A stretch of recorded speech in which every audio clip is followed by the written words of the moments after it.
Good morning students, welcome back in my teaching session and this is me to Apo, your science teacher.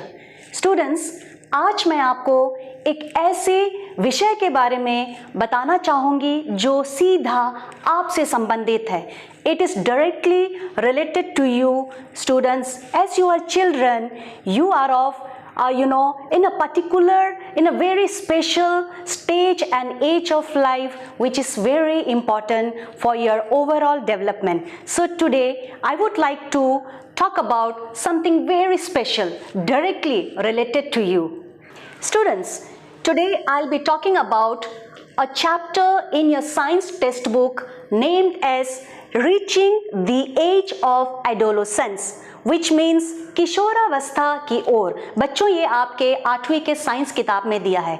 बच्चों, ये किशोरावस्था, ये adolescence, इस शब्द को आप ध्यान से सुनिएगा क्योंकि ये आपसे सीधा संपर्क रखता है, ये सीधा आपसे रिलेटेड है. Students, in this chapter we will be talking about what is adolescence, what are the mind state or why the adolescence age is important. Next we will be talking about the physical changes in adolescence. There are several physical changes which an adolescence children undergo. We will be talking about how the boy or the girl is formed, what is the sex determination. We will talk about the nutrition requirements of the adolescents. We will be talking about the glands present in human body. Also we will talk about the for the overall development, for the smooth development of an adolescence, what are the important things which we have to talk about and which you must know. बच्चों, ये जो किशोरावस्था है, ये अवस्था इतना important या महत्वपूर्ण क्यों है? बच्चों देखिए, हम मानव जीवन काल को हम 4 भागों में बांट सकते हैं. पहला हम बोल सकते हैं कि चाइल्डहुड यानी बाल्यावस्था, उसके बाद किशोरावस्था यानी एडोलेसेंस, उसके बाद युवावस्था यानी यूथ और एडल्टहुड, तो लास्ट है बच्चों ओल्ड एज यानी वृद्धावस्था. बच्चों, जब मानव जीवन में 4 स्टेजेस होते हैं, लेकिन मैं आपसे सिर्फ और सिर्फ युवावस्था, एडोलेसेंस या किशोरावस्था के बारे में बात करूंगी. आप ये सोचने वाली बात ये है कि जो एजुकेशनिस्ट है उन्होंने इस एडोलेसेंस को यानी किशोरावस्था को एक चैप्टर में ही कन्वर्ट कर दिया है.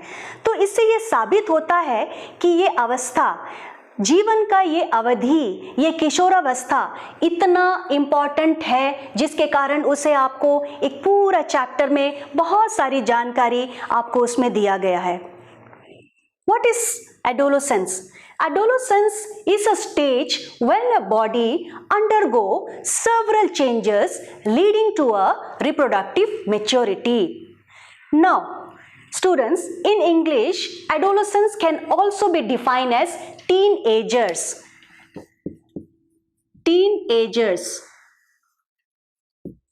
Because, students, we can see that they are a group starting from maybe 13 to 19, 13 TEEN, 19 TEEN. But students, nowadays we can call or we can define the adolescence right from the age of 10 to 11 years and 18 to 19 years of age. So students, जो बच्चे teenage के group में हैं, यानी मान लीजिए 10-11 के आयु से लेकर 18-19 वर्ष के आयु तक, इन बच्चों को हम एडोलेसेंस कहते हैं.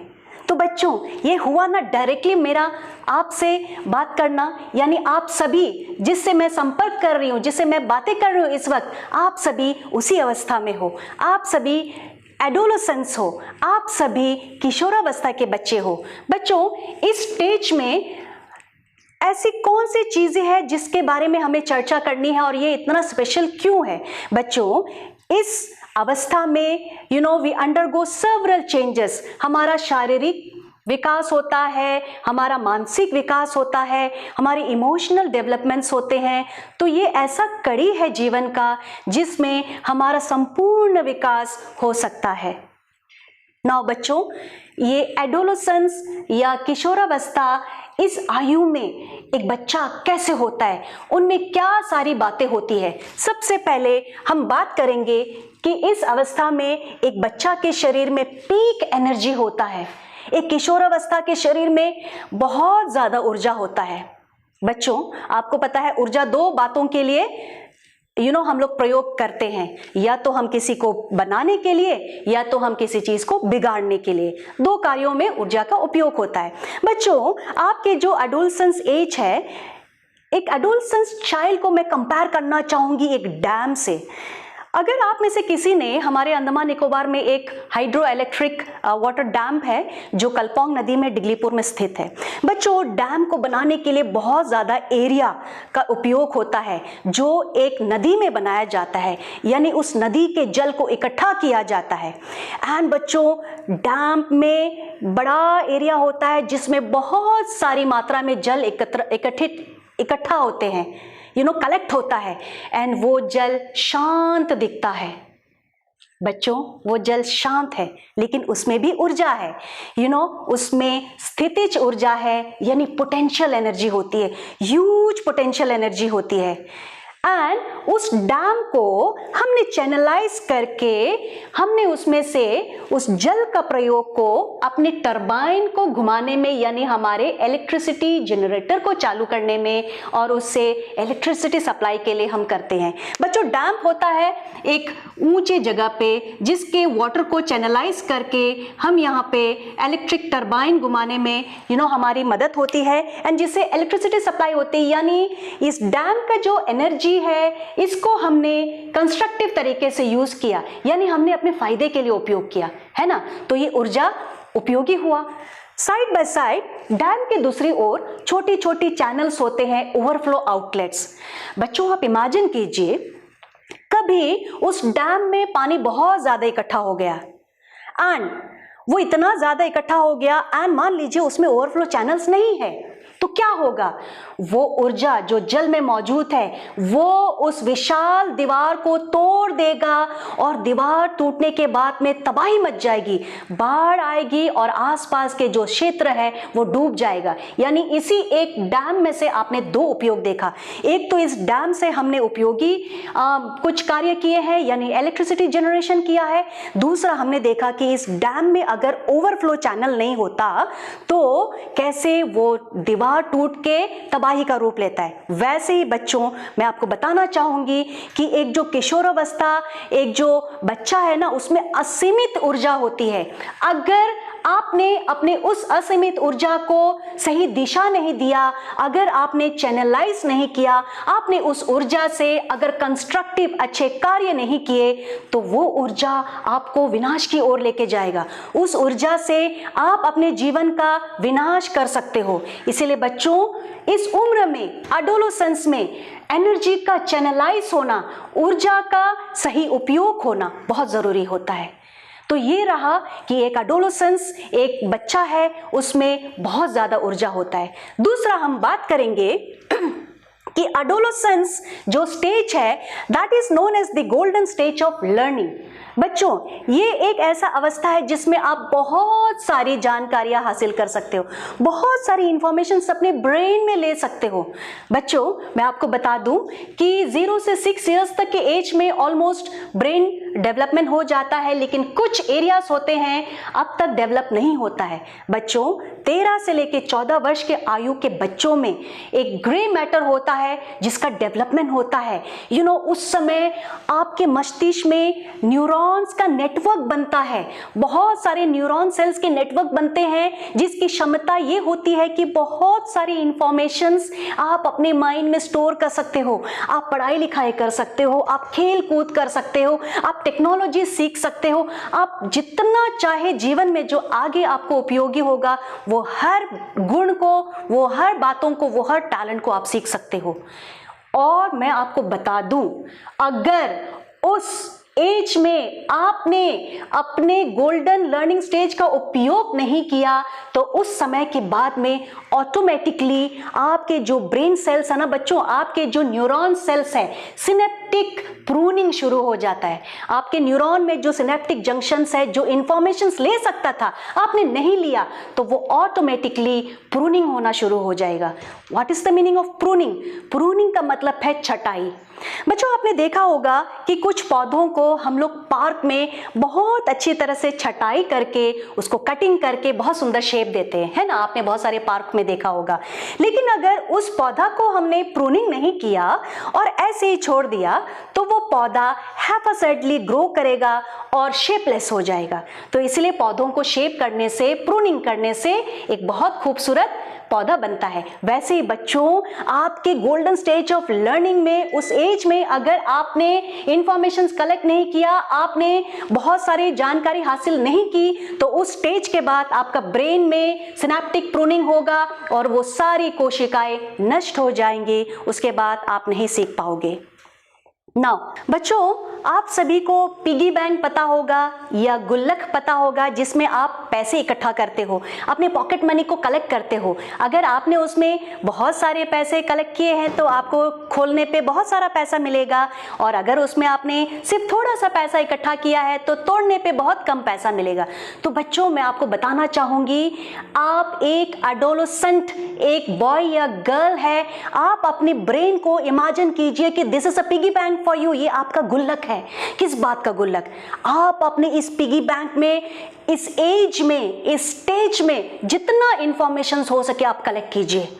आपके किताब के अलावा बाकी जितना भी इंफॉर्मेशन है जो आपके आने वाले जीवन में उपयोगी होगा, आप उसको भरिए, अपने इस पिगी बैंक में भरिए, इस ब्रेन रूपी पिगी बैंक में आप इंफॉर्मेशन भरिए, ताकि बच्चों आने वाले समय में, चाहे वो आपके स्कूल्स के एग्जाम्स हो, चाहे आपके लिए कॉम्पिटिटिव एग्जाम्स हो, अगर आपने इस पिगी बैंक में, इस ब्रेन रूपी पिगी बैंक में इंफॉर्मेशन इकट्ठा किए हैं, तो अगर आप किसी भी एग्जाम को लिखोगे तो उस समय वो इंफॉर्मेशंस आपको काम आएंगी और वो इंफॉर्मेशंस आपके लिए उपयोगी होगा। लेकिन अगर इस स्टेज में, इस एज में अगर आपने सही तरीके से इंफॉर्मेशंस को गैदर नहीं किया, तो जब आपको जरूरत पड़ेगी उस इंफॉर्मेशंस का, आपके पिगी बैंक को तोड़ने का, आपको एग्जाम्स लिखने का, तब आपके पास में उस प्रश्नों के उत्तर नहीं होंगे। That's why I am telling you students, this stage of adolescent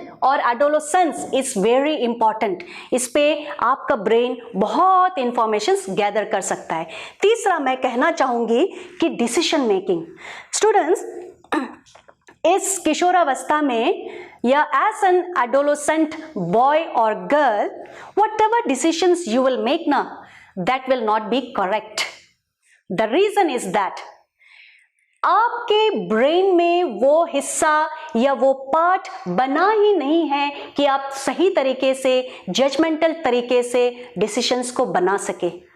बच्चों, हमारा ब्रेन में एक हिस्सा होता है जिसे हम प्री फ्रंटल कॉर्टेक्स कहते हैं। प्री फ्रंटल कॉर्टेक्स, ये जो पार्ट है ना, this develops at the age of mid-20s। तो अभी जैसे मैंने डेफिनेशन बताया, एज बताया, right from the 10 to 19 years of age is known as the adolescence age, and अभी तक आपका ब्रेन में ये प्री फ्रंटल कॉर्टेक्स डेवलप ही नहीं हुआ। Now what is the function of this pre frontal cortex?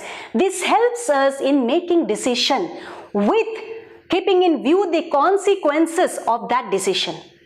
इसीलिए बच्चों, आप अपने जीवन में इस अवस्था में, इस स्थिति में जो कोई भी डिसीजंस लोगे ना, उसमें आप अपने पेरेंट्स और अपने टीचर्स को इन्वॉल्व कीजिएगा, क्योंकि एडल्ट्स के ब्रेन में प्री फ्रंटल कॉर्टेक्स डेवलप है जो कि किसी भी डिसीजन का the bad consequences and good consequences को बता सकता है। बट आपके ब्रेन में सिंस वो हिस्सा है ही नहीं बच्चों, तो आप जो भी डिसीजन लोगे आपका वो ज्यादातर गलत होगा। इसीलिए बच्चों, इन बातों को आपको बहुत ज्यादा ध्यान देना है, क्योंकि आप इसी अवस्था में, इसी स्थिति से, जीवन की उसी कड़ी से गुजर रहे हो। बच्चों, इसके बाद मैं बात करना चाहूंगी कि what are the changes in the adolescence body. Now During the adolescent stage, the adolescent boy or girl, they gets the physical change. एक किशोरावस्था बच्चा में शारीरिक बदलाव होता है, उस बदलाव के कारण वो या तो लड़का जैसे बनता है या तो लड़की जैसे बनता है. Okay, next we'll talk about the change in voice. Students, एक फीमेल एडोलोसेंट का जो वॉइस है ना वो हाई पिच का होता है और एक मेल एडोलोसेंट का जो वॉइस है वो डीप होता है. That against differentiate between a male and a female. उसके बाद in this stage, in the adolescent stage, there is an increased activity of sweat and sebaceous gland. That is why students, most of you you got the oily skin, oily face and the pimples on your face. Sweat gland जिसमें से पसीना निकलता है, and sebaceous gland is a oil gland. This secretes the oil or the sebum. Now, the adolescent child also develops the reproductive organs. Then these adolescents children or the adolescent boy or girl, they reach the mental, intellectual and emotional maturity.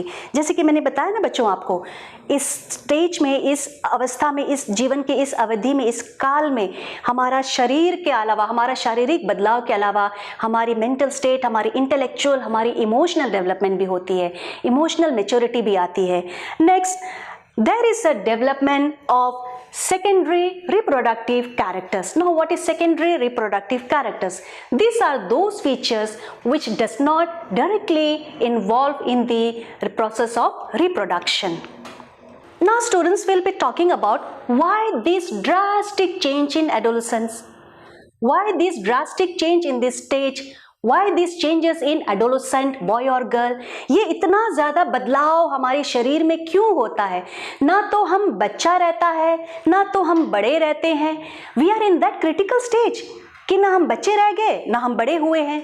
तो ये इतना confusion, ये इतनी ज़्यादा ऊर्जा हमारे शरीर में, हमारा इमोशन इतना ज़्यादा क्यों होता है, हमारा ब्रेन इतना एक्टिव क्यों होता है, हमारा डिसीजन मेकिंग ऐसे क्यों होता है? This is nothing just because of the secretion of the male and female hormone in the adolescent. Okay students, so एक बॉय को, एक मेल को मेल चाइल्ड बनाने में या एक फीमेल को फीमेल चाइल्ड बनाने में एक इस हार्मोन का बहुत ज्यादा रोल होता है. Now the male hormone is the testosterone. Testosterone. This produces in a male child. Then the female hormone is estrogen. Students, just because of these two hormones, you undergo lots of changes in your thinking, in your physical body, in your emotions. Now, students, what is hormone? Hormone is nothing but the chemical secretion which is secreted by various body organs. Now, how does a male child becomes a male child or a female child becomes a female child? एक बच्चा जब जन्म लेता है माँ के गर्भ में से ही वो एक लड़का या एक लड़की कैसे होता है, यानी बच्चों में लिंग निर्धारण कैसे होता है. आइए इस चीज को समझने के लिए हम एक वीडियो क्लिप को देखेंगे. Sex determination. Do you know how the sex of a newborn baby is determined? Sex of a newborn is determined by different factors in different species of animals. In reptiles like snakes and crocodiles, the sex of a newborn is determined by the temperature. In case of snails, they can change their sex. In these two cases, sex is not genetically determined, but in human beings, the sex of the individual is largely genetically determined. It means the genes inherited from parents decide whether the newborn will be a boy or a girl. Each human cell contains 23 pairs of chromosomes. Out of these 23 pairs, 22 pairs are autosomes and 1 pair is sex chromosome. Women have a matched pair of sex chromosomes, both called XX, but men have a mismatched pair in which one is a normal-sized X, while the other is a short one called Y. So, females are XX, while males are XY. The sex cells like sperms and egg cells are haploid in nature. That means they contain only 23 chromosomes, 22 autosomes and 1 sex chromosome. In males, the sperms contain only 1 sex chromosome. It can be either Y or X. That means some sperms with Y and some with X chromosome. In females, all the egg cells produced are X. If a sperm with Y sex chromosome fuses with egg cell, it develops into a baby with XY sex chromosomes. You know that XY means a boy child. If a sperm with X sex chromosome fuses with egg cell, it develops into a baby with XX sex chromosomes. You know that XX means be a girl child. Thus, the sex of the children will be determined by what they inherit from their father. A child who inherits an X chromosome from her father will be a girl, and one who inherits a Y chromosome from him will be a boy. This is all about sex determination in humans. Now students, we will look into the various endocrine glands present in human body. Students, these endocrine glands, they secretes a chemical or the hormone directly into the bloodstream. That is why they are also known as ductless glands, because they doesn't have duct and their secretion directly is present or secreted into the human bloodstream. To know more about the endocrine glands, let us have a look on this video slide. The endocrine system. We all know that living organisms perform a number of activities like growth, reproduction and digestion, etc.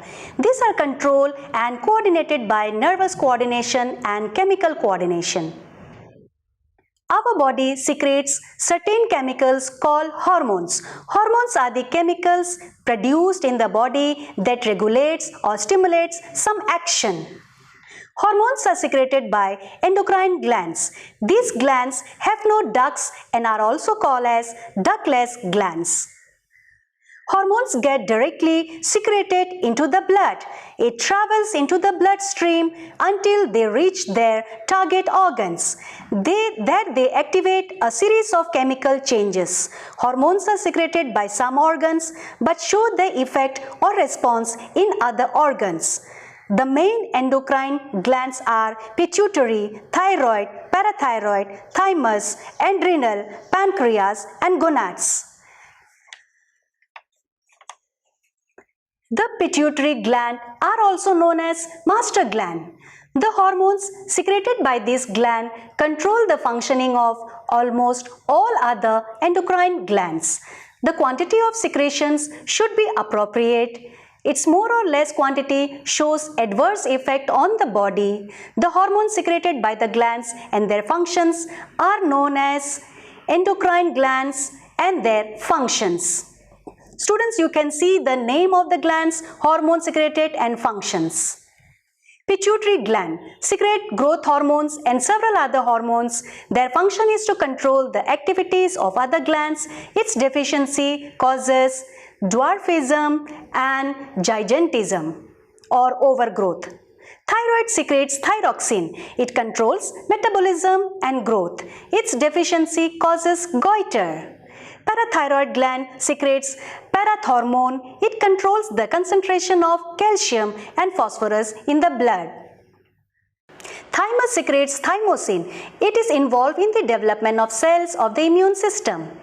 Adrenal, it secretes adrenaline. It maintains normal blood circulation, balance of salt and water in the body, regulates fats, carbohydrates and protein metabolism. It prepares the body for emergency situations. Pancreas, it secretes insulin. It regulates the level of glucose in the blood. Deficiency results in diabetes. Gonads, testis secretes testosterone, male hormone. It produces sperm cell. Ovary secretes estrogen. It is a female hormone, estrogen and progesterone. It produces ova in females. It also helps in the pregnancy. बच्चों, जैसे कि मैंने आपको बताया कि ये किशोरावस्था के समय हमारा शरीर में बहुत ज़्यादा परिवर्तन होता है और ये वो स्टेज है जिसमें हमारा जितना डेवलपमेंट होना है, जितना ग्रोथ होना है, मैक्सिमम ग्रोथ इसी एज के अंदर होगा। तो बच्चों, एक अच्छा ग्रोथ पाने के लिए, एक ओवरऑल डेवलपमेंट पाने के लिए हमारा शरीर को भी तो अच्छा होना है। तो हमारा शरीर को पूरी तरह से विकास करने के लिए हमें क्या क्या चाहिए? हमें हमारी न्यूट्रिशनल नीड्स होती है जो हमें अच्छा ग्रो करने के लिए, अच्छी तरह से डेवलपमेंट करने के लिए सहायक होगा। इसके अलावा हम इस एज में हमें अपना पर्सनल हाइजीन का बहुत ज़्यादा ख्याल रखना है। हमें अपने फिजिकल एक्सरसाइजेस का ख्याल रखना है। यानी एज एन एडोलेसेंट बॉय और girl, you need to go out, you need to play, you need to walk, you need to run around, ताकि आपका शरीर को जितने भी फिजिकल एक्सरसाइजेस चाहिए है वो पूरी तरह से मिल जाए। एंड सबसे इम्पॉर्टेंट बच्चों, जैसे कि मैंने आपको बताया कि इस स्टेज में आपके ब्रेन में वो हिस्सा डेवलप नहीं है जो आपको सही डिसीजन लेने में सहायक हो। आप इस एज में ज़्यादातर आप इमोशनल होकर डिसीजन लेते हो, तो इसीलिए बहुत ज़रूरी है कि आपको सही फ्रेंड्स, सही संगति का सेलेक्ट करना और अपने दोस्तों को, जो आपके कुछ दोस्त होंगे आपको जो बुरे कामों के लिए, जैसे ड्रग्स, स्मोकिंग, टोबैको यूजिंग, ये सब कामों के लिए अगर आपको प्रेरित करेगा तो आपको उससे नो कहना है। You have to say them no, you have to say no to the drugs. And students, इसको अच्छी तरह से और समझने के लिए आइए हम इस वीडियो क्लिप पर नजर डालते हैं। A sound mind is in a sound body. This is something we have been hearing since long. But have you ever thought about the importance of having a sound body?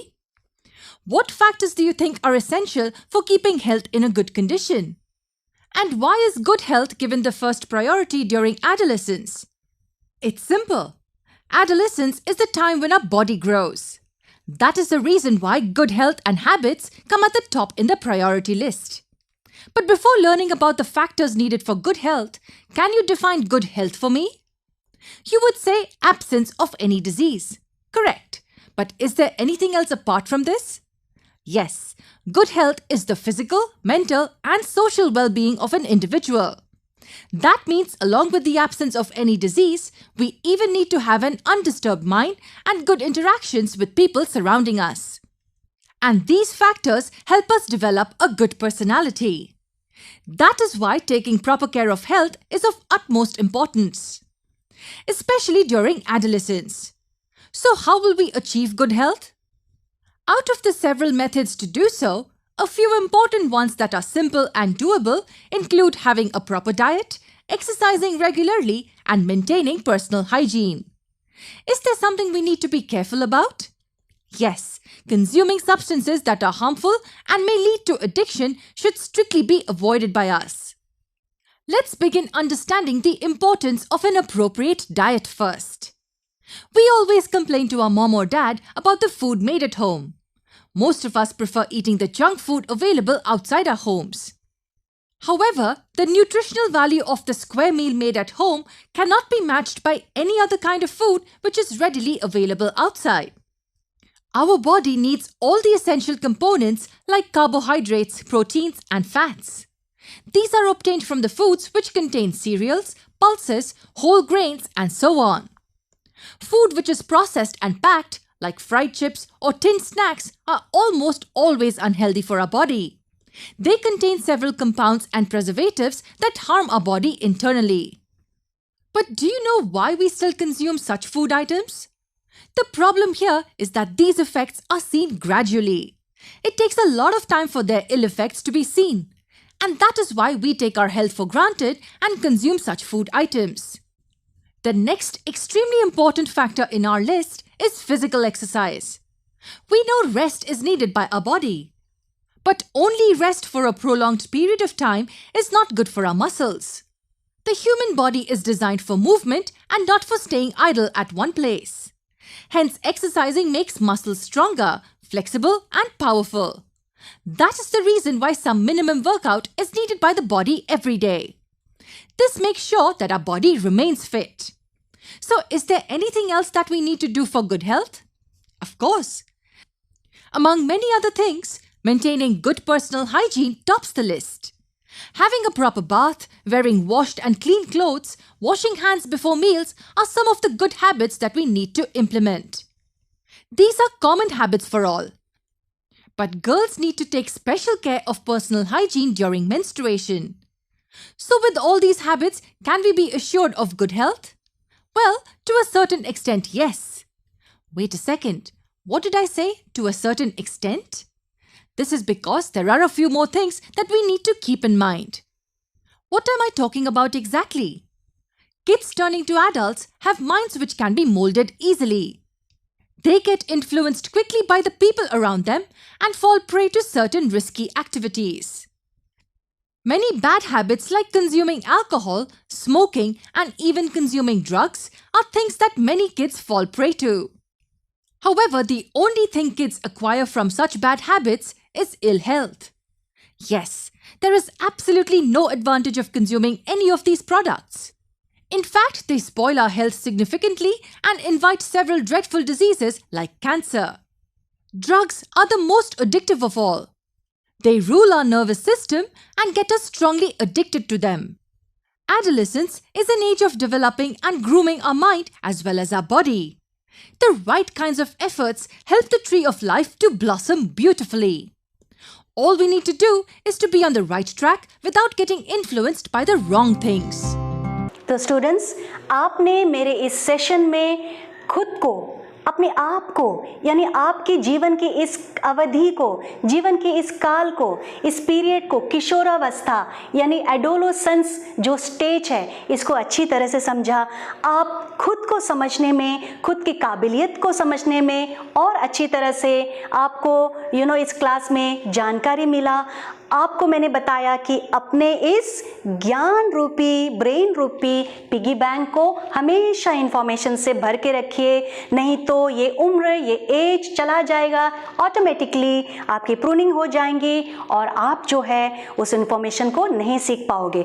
तो बच्चों, मैं समझती हूँ इस चैप्टर के माध्यम से आपको ये वो सारी जानकारियाँ प्राप्त हुई होंगी जिसके लिए आपको क्या करने हैं, कैसे करने हैं, खुद को कैसे समझनी है, खुद के एनर्जी को कैसे चैनलाइज करना है। और जैसे मैंने बताया कि हमारे अंदर बहुत ज़्यादा ऊर्जा होती है, एक एडोलोसेंट में बहुत ज़्यादा एनर्जी होता है, उनके अंदर बहुत ज़्यादा पोटेंशियल, काबिलियत होती है, जिससे कि हम लोग अपने काबिलियत से दो चीज़ कर सकते हैं, या तो हम बना सकते हैं या तो बिगाड़ सकते हैं। तो बच्चों, हम अपनी काबिलियत से अपने जीवन को बनाएं, अपने जीवन के लिए अच्छा भविष्य तैयार करें।